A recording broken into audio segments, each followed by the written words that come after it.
Hi, I'm Woxy, a semi-canal girly with aircon cravings. Ang cravings natin for today ay mapo tofu. Isa itong popular Chinese dish from Sichuan province na may tofu, na may spicy sauce, na may minced beef. Taray!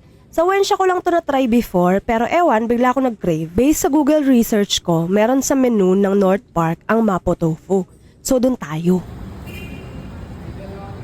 Aside from mapo tofu and rice, umorder din ako ng sweet and sour fish fillet kasi wala lang, trip ko lang.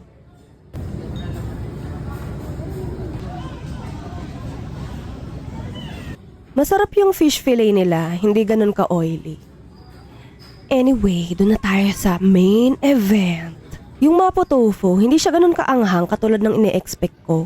Malambot yung tofu niya at bagay yung meat sa overall lasa ng dish. Actually, sobrang sarap niya, although sobrang dami din ng serving, so hindi ko maubos. Tinry ko naman talagang ubusin, kaso hindi ko talaga maubos sa sobrang dami.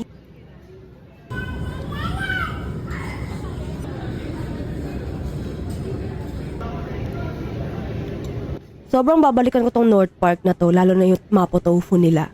Actually, favorite to ng lola ko. Wala lang, share lang. Anyway, today, masasabi kong aircon craving satisfied. See you on the next cravings. Bye!